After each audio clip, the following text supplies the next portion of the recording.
So yesterday we talked about credit scores and credit reports, and then you had two worksheets to work through. The first one was determining your score, in which we had three different scenarios. And you had to put in kind of their credit history to get an estimate of what their score might be. And then the second worksheet took those scores over and we put them into a loan calculator to see how those various scores could impact the types of loans you may be eligible for or qualify for both a home loan and a car loan.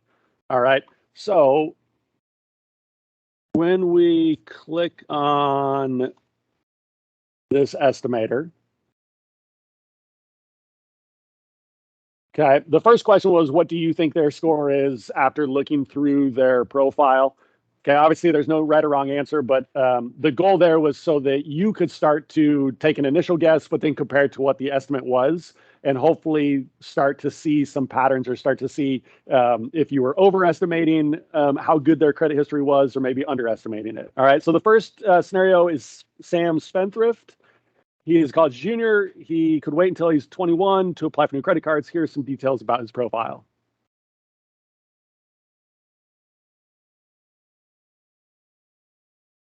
So it says he has 3 credit cards. So I'm going to select 2 to 4. He got his first credit card 8 months ago. He doesn't have any student loans.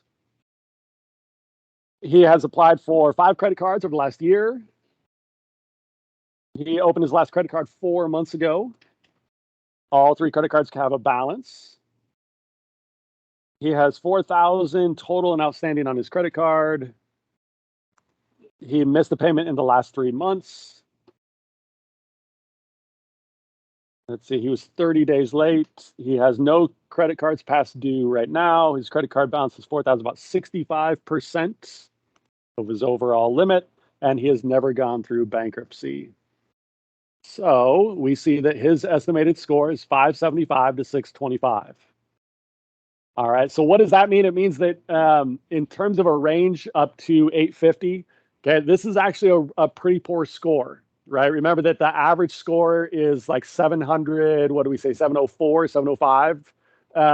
So this is well below average, all right? So what does that mean for his credit worthiness? It means that he probably isn't going to be eligible to or qualify for new loans or new credit cards. If he does apply and he is approved, okay, he's not going to get very good interest rates. All right, again, because he is well below the national average. All right. In terms of recommendations that you could make for him to increase his score, right? Number one, make sure that he's not missing any payments or isn't late on any more payments. Okay, that late payment is really hurting him right now. His credit utilization at 65% is extremely high, right? Remember, we want to keep that down at 25% or lower. So if he could pay down that debt, okay, he'll start to see that score improve as well. Those would be the two biggest, recommendations that we could make for him. Okay, obviously, probably doesn't need to apply for any more loans, right? The amount of new inquiries, applications, new credit would ding his score, especially since he's probably not going to qualify, or if he is qualified, he's not going to be approved for really great loans, loan terms. Okay, it's probably not in his best interest to try to apply for any new loans or credit cards for the time being. All right, so several things that he could start to do that over time will help his score start to rise. All right, the second scenario, Jessica Credit Smart is a college senior. Her parents gave her a credit card when she turned 17 by making her an authorized user on their credit card. As an authorized user on their account, she benefited from her parents' diligent credit card habits. She also has a few student loans in college that she will start repaying after she graduates. Okay, so if you get added as an authorized user, or at some point when you have a credit card and you put somebody else as an authorized user, okay, that credit card ends up showing up on both parties' credit reports. Okay, so in this case, Jessica, by being added as an authorized user to her parents' card, starts to build up credit history. And if her parents are really responsible and make payments on time and keep the balance relatively low on that card, okay, those are all things that are going to start to be reflected on Jessica's credit report and credit score, which is going to help her out. All right, so she has one credit card, right, that she's an authorized user of from her parents. They got the card 15 years ago, or more than 15 years ago, so 15 to 20 years. She got her first student loan 3 years ago. She has received one student loan in the last year. She got that student loan over 6 months ago. Only her 3 student loans carry a balance since she and her parents always pay her credit card bill off in full. She has 15,000 currently outstanding in student loans. She and her parents have never missed a payment. None of her loans or credit cards are past due.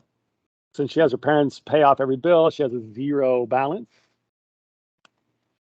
And she has never gone through bankruptcy. Okay, so now we can see that her estimated score is somewhere in the upper 700s, between 750 and 800. So this is a really good score. All right, from the information that the credit bureaus can collect and put it into the scoring calculator, right? Having credit for a long period of time, 15 years, not having any balance, okay, not being late ever, okay, those are all great things that are going to show up, which has helped her score get this high. All right, so she's doing really well. So when if she were to apply for a credit card in her own name, right, she's going to be approved and she's going to get really good rates. She's going to qualify for probably the best rates that the card is offering. Okay, so this score would reflect that she is very creditworthy. And again, the mathematical formula doesn't make value judgments. It just takes raw data, puts it into the equation, and spits out a number. Right? In actuality, is she really creditworthy? Well, maybe not, right? She really hasn't had to manage credit on her own yet. She's on her parents' credit card as a user. Her parents are paying it off every month, right? She's in college, but it says that she's had credit for 15 years. Obviously, she hasn't had her own account for 15 years. So they've kind of hacked the system a little bit, right? Whether or not she'll be as responsible as her parents when she gets her own, we don't really know. Okay. But just from the mathematical equation, it's going to show that she is very creditworthy. So the last question, if you were a credit counselor, what recommendations would you give to her? So when she gets off of her parents' account, right, or when she starts to open up accounts in her name specifically, okay, she wants to continue the habits that her parents have already set forward, paying her bills on time every month. If possible, pay it off to 0 every month. But if she can't pay the entire thing off, pay off as much as she can each month. Right. As she starts to pay off her student loans, as those come due every month, make sure that those are getting paid on time and making the minimum payment on that each and every month. Okay. So again, the same principles in terms of making payments on time, keeping a low balance, right? Apply for credit sparingly and responsibly. Don't go nuts when she's on her own and apply for 10 new store cards right away. Okay. The same kind of things that we've been talking about would apply. Now, the third scenario is Danielle debt-free. She is a college junior. She's always been very cautious with money and thinks her friends with credit cards are crazy. She pays with only cash and debit cards, and while she knows she can handle credit, given her frugal ways, she doesn't want to ask her parents to sign off on a credit card for her, and she won't turn 21 for a few months. So she has no credit cards, and she has no loans with any balance. All right, so if I come in here and we say she doesn't have a credit card, she has no loan, it says we can't estimate a score. Right? Now, why doesn't she have a credit score? Because she has no credit, right? A credit score is a mathematical number that represents how well we've managed our credit in the past. Well, Danielle doesn't have any credit in her past. So there's no way that the equation can spit out any number for her. All right. So that's why it says we cannot estimate her score. So what does that mean for creditworthiness? Well, remember that creditworthiness is based on your 4 C's.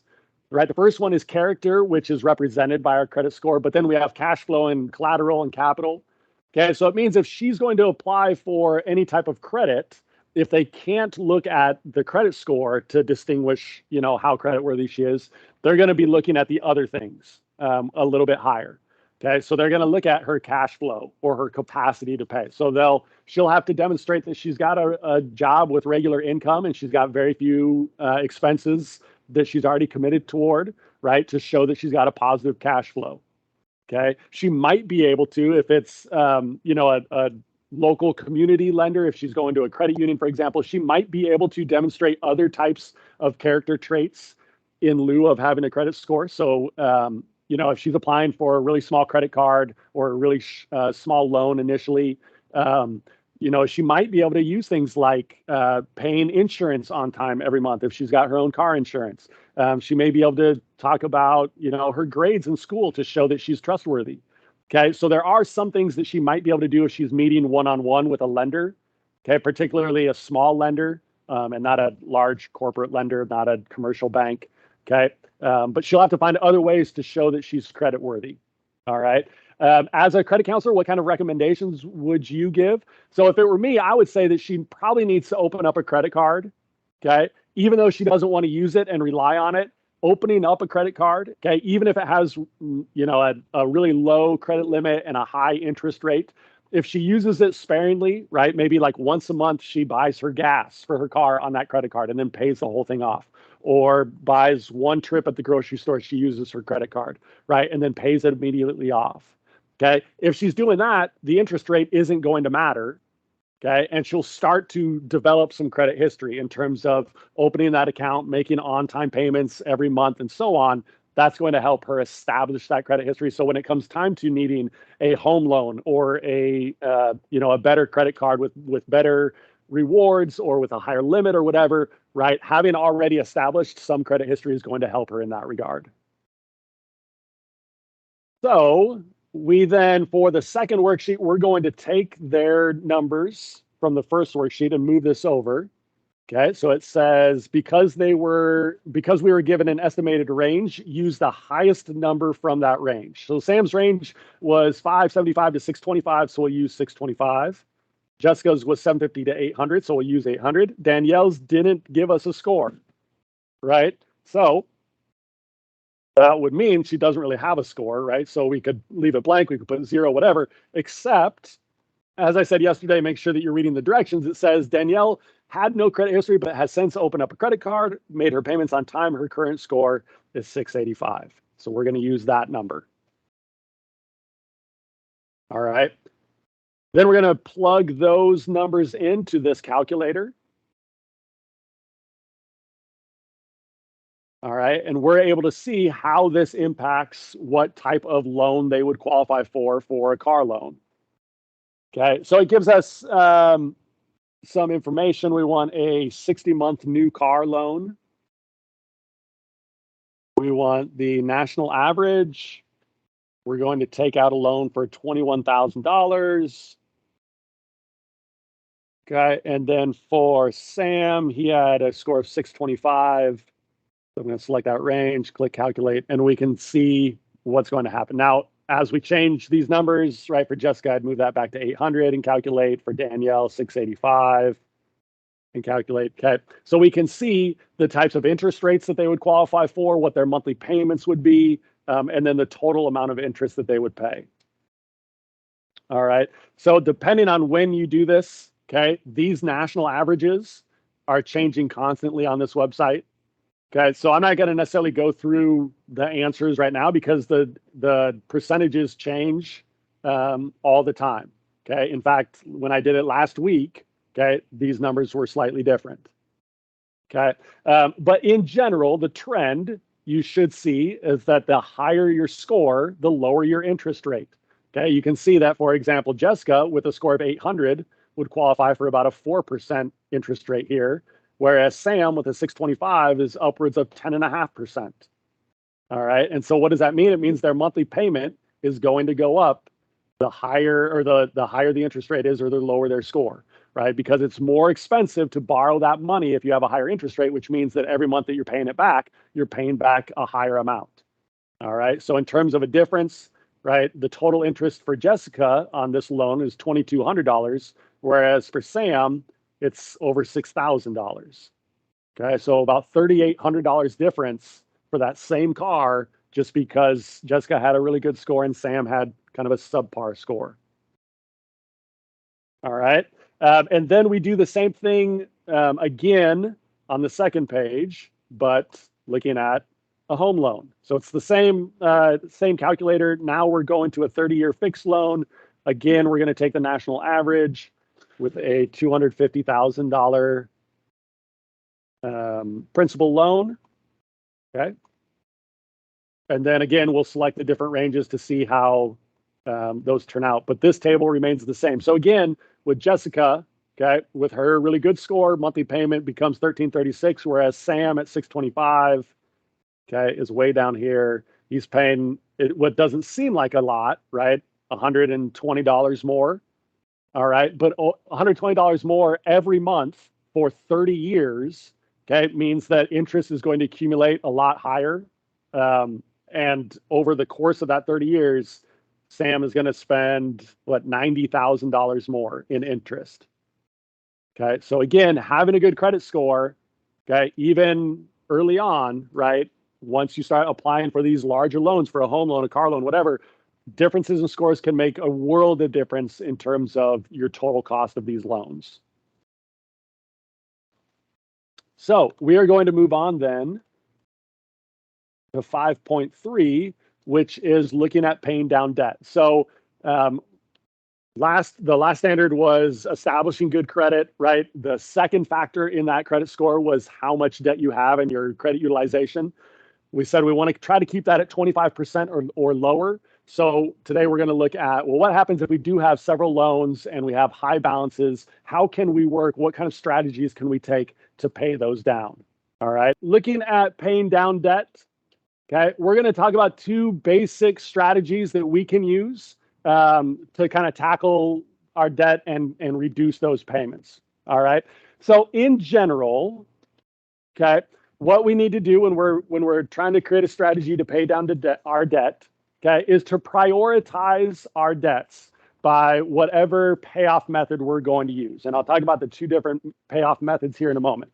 But regardless of which method we choose, okay, we're going to try to prioritize our debts and order them from the debt we most want to focus on down to the debt that we'll focus on last.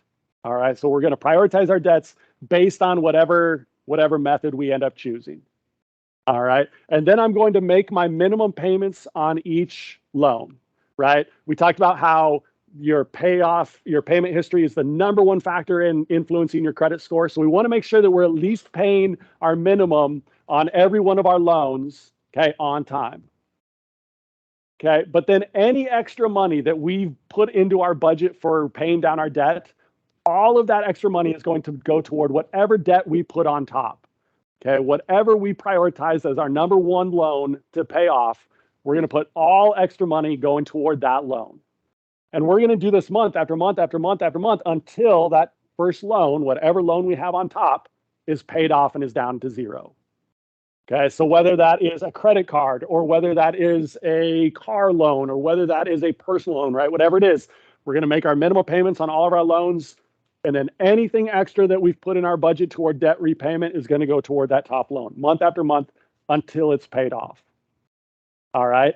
And then that gets eliminated, right? So then the next month, I'm going to continue to make my minimum payments on each loan.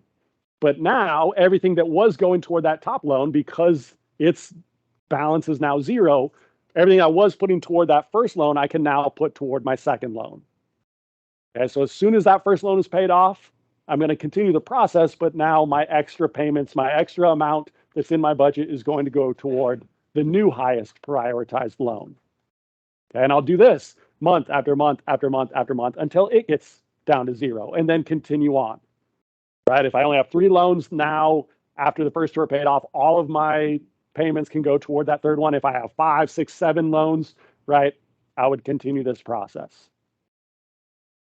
So the basic framework there is the same, right? Where it will be different is how we prioritize these loans. And there's 2 kind of basic strategies, 2 different mindsets that you could take to kind of go about this. All right. So the first method is called the snowball method. Okay. So if you imagine yourself at the top of a hill, okay, it's snowy, you build a little snowball. All right. You put it down and you start rolling it down the hill. Right? What happens? Well, it starts out small, but as it's going down the hill, right, snow starts to pack onto it, stick to it. The snowball starts to grow and start to gain speed and momentum. All right. Well, that's the same kind of process that we will use here. We're going to start out small, try to get some quick little victories, and then build up to large once we start having some speed and momentum. All right. So when we're using the snowball method, we're going to prioritize our loans from the lowest balance first to the highest. All right, by ordering it based on our balance, okay, and putting the smallest balance on top, we're going to be able to pay off that first loan, maybe that second loan pretty quick. All right, and so as we're paying off individual loans, okay, we get this motivational feeling. We get these quick wins. If I can pay off an entire loan in 3 months or 4 months, that's going to feel really good. If I go from 5 loans down to 4 loans really quickly, and then 4 loans down to 3 loans. Okay, so it's pretty easy to see your progress when you're paying off individual loans. What this doesn't do, though, is take into account your overall total debt or the interest rate on those loans. Okay, so overall, because we're ignoring the interest rates, we may be keeping the more expensive loans open longer, because how expensive your loan is based on your interest rate. So we may be keeping the higher interest rate loans open longer using this method. So it could potentially take us a little bit longer to pay off, and we will pay slightly more in interest over the lifetime of our debt repayment. Okay, so there's a trade-off there, right? If we're kind of emotional spenders, if we need to see those victories of going from 6 loans down to 5 loans relatively quickly, and then 5 down to 4 relatively quickly, right? If we need to see that progress, okay, the slightly longer to pay off, the slightly more interest that we pay might be a pretty good trade-off for us. All right, so that's the snowball method. The avalanche method is another way of organizing our debts. So the avalanche method now starts really big at the top and tries to take down, right, any small thing at the bottom of the mountain. So here we're going to start big, and we're going to start with our expensive loans, or the loans with the highest interest rate at the top. All right, so the loans with the highest interest rate is going to get the majority of our payoffs, okay, each and every month until that loan is paid off. So by doing this, right, by taking this approach, we're going to pay off the overall debt a little bit sooner, and we're going to save money overall on the interest that we pay because we're eliminating those expensive loans first. All right, now the disadvantage to this is if the loan with a high interest rate has a really large balance, it's going to take a long time to pay that off. Okay, so if I have 6 loans, all 6 loans might stay open for a longer period of time. So it may take a little bit longer to pay off that initial loan or that second loan. All right. So if you're really mathematical, analytical, if you're numbers based, this approach is going to work really well for you, because you can see the big picture and you understand that you're going from 20,000 in total debt down to 19, down to 18, and so on. Okay, and you're making progress that way, even though all of your debts may stay open longer. Okay, if you're not really numbers based, if you're more emotional based, right, the snowball might make sense, because it's much easier to grasp your progress going from 6 loans to 5 to 4 relatively quickly, rather than going from 20,000 that you owe to 19,200 to 18,700, right? If you do that and a year later you still have all of your loans open, even though you're making progress, right? It may not feel like it, because you look and you say, man, I've been doing this. I've been trying to repay my debt. All of these loans are still open. I'm never going to accomplish it, right? And so this way it may be harder to stay motivated, because for some people, it's harder to grasp the progress that you're making. Okay, so neither approach is necessarily right or wrong or better than the other. The right approach is the approach that's going to work for you and keep you motivated and following the plan. All right. And you don't necessarily need to always stick with one. For example, when I graduated college, when I was living on my own for the first time, I kind of overextended myself with credit. As I was living on my own for the first time, I got my own apartment, right? I had to furnish it with, a bed and a couch and TV and all of these things that together cost well more than I could afford at any one time, right? So I started using credit to pay for those things. I also had student loans to pay off. And so after a couple of years, I obviously knew that I need to get this under control, and I want to make a concerted effort to pay this down, right? So most months I would follow the avalanche, right? My priority most months was paying down that high interest loan. But occasionally, okay, one of the loans that was in the middle of that order, right, would get to be such a low balance that I knew that I could pay it off in one individual month or 2 months maybe. And so momentarily for 1 month or 2 months, I might bump that one up to the top of my list. So I could take advantage of saving interest for the most part most months, but it also feels really good when you zero out a loan. And so if one of the loans balance got to be the point where I might be able to pay it off within the next month or two, I might temporarily move that to the top of my list. So you don't necessarily, once you say, I want to do this one, I want to do that one, stick with it for however long it takes to pay off loans, right? You can adjust your strategy month to month to make sure that you're staying motivated and that you're feeling like you're making success. All right. So we've got those two methods, right? But the overall structure remains the same. Prioritize our loans, make your minimum payment each month, and then anything extra is going toward whatever loan you've prioritized at the top. All right. So Snowball, if we were to order these, right, from our most important loan to our least important loan, or our top priority to our lowest priority, Snowball, we're ordering top to bottom based on balance, from smallest balance to the highest balance. Okay. By using the avalanche method, we would order these from top to bottom, top priority to lowest priority, based on highest interest rate down to our lowest interest rate.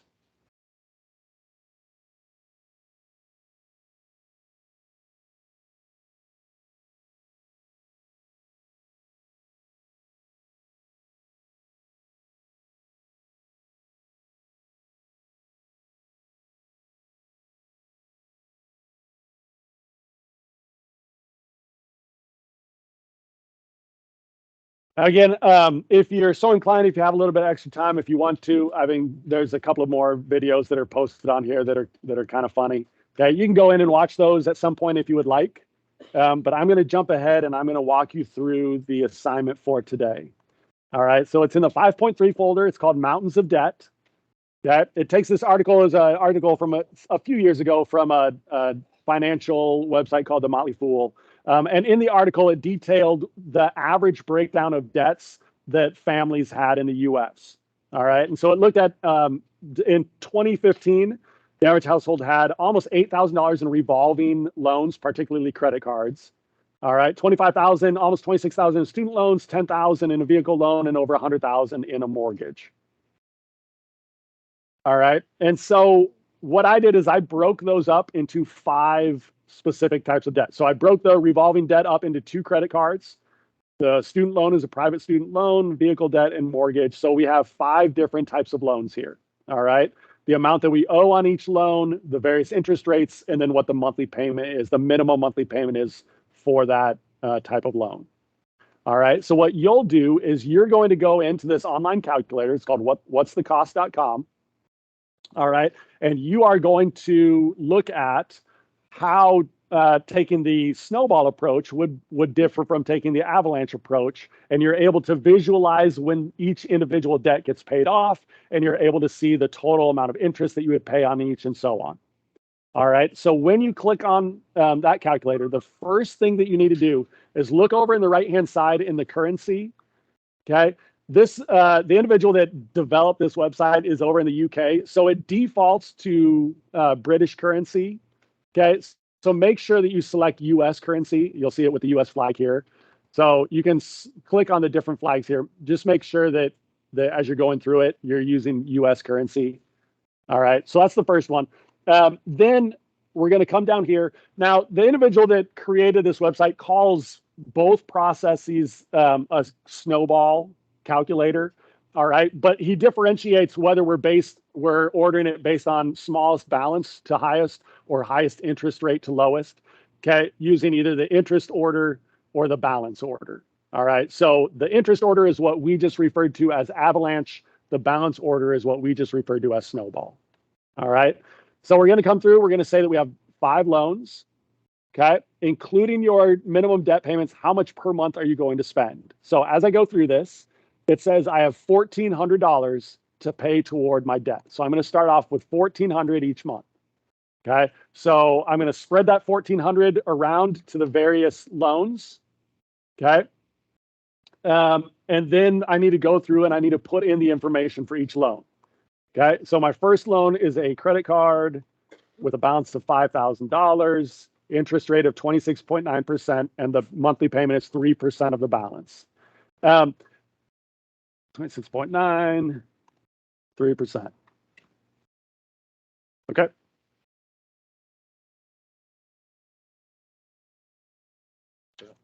I do want that. Thank you. Okay, now a couple of things on this, on when you're filling this out. Okay, a non-flexible loan would mean that the payment each month is fixed and set, and you couldn't pay more than that, right? So if my mortgage was $1,000 a month, if it were a non-flexible mortgage, it means I would only pay $1,000 and have to pay $1,000, but I couldn't pay it off early. I couldn't put any more money toward that payment each month than the required minimum. Okay, these types of loans are extremely rare in the US. Okay, virtually all of your loans that you get allow you to pay it off early. They're a little bit more common overseas. Okay, and like I said, this was developed in the UK, so that's why it's there. Do not click that box. All right, with the interest rate, just assume all of our interest rates that are listed are the standard. Okay, we talked about when we were looking at credit cards, sometimes you'll have an introductory rate for those first 6 months or 9 months or first year, right, as an incentive to sign up for that card and use that card. All right, and then after the introductory period is over, your interest rate goes back to the standard. You can leave that blank. Okay, so assume that any interest rates that are listed here are standard interest rates. And then the minimum monthly payment, again, is either going to be a dollar amount or a percentage of the balance. For credit cards, we've talked about, it's generally 3%. All right, so I'm going to go through and I'm going to identify all of my loans, the interest rates, okay, the percentages and so on. I've already populated this previously.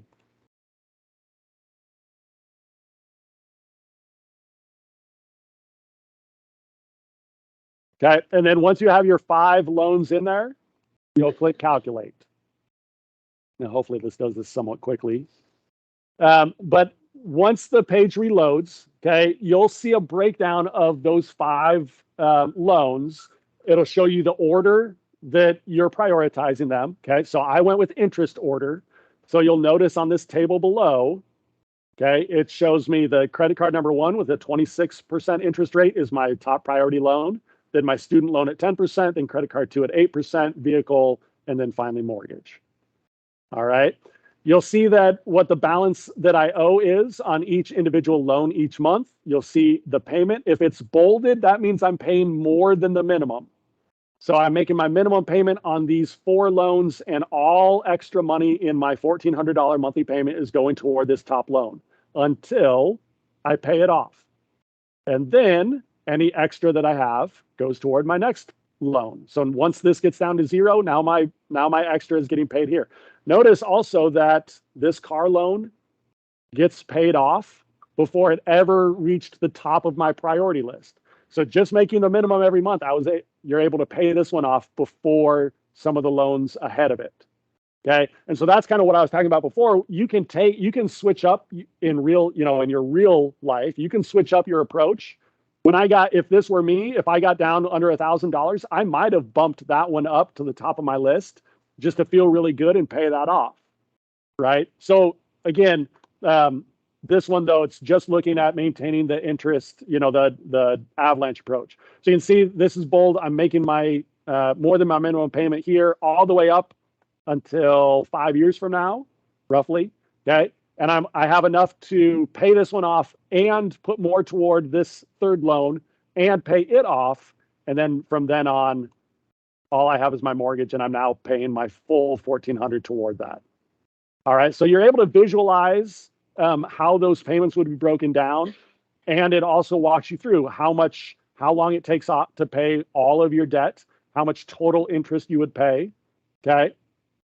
And then what you'll do is you'll come back, you'll switch it over to balance, okay, or the snowball approach, hit calculate, and it'll recalculate, it'll reorder the loans based on lowest balance to highest. And again, you'll be able to visualize how that payoff will work, the total amount of debt, how long it takes, and so on. All right, so it asks about the avalanche method, it asks about the snowball method. Then you'll also do this by looking at what would happen if you changed how much money each month you put toward your debt. So instead of putting $1,400 toward your debt, what would happen if you were able to put an additional $800 and could pay $2,200 off toward your debt each month. How much quicker would you pay off all of your debt? How much interest would you save overall? All right, so you'll do that for both Snowball and Avalanche. Then you'll summarize it in this table in terms of how long it takes to pay off, your total interest, and so on, and then make some general conclusions based on that. Cool? Questions? Okay, so big thing is when you're on this, okay, the first thing that you need to do when you're on this website is make sure that you're in the correct currency. Okay, make sure that you do not click non-flexible. Okay, make sure that you do not have anything in here other than zeros for any introductory rate. Cool? As you work through this, if you have any questions, let me know. Otherwise, this is the loan worksheet that you need to accomplish for today. All right, get to it.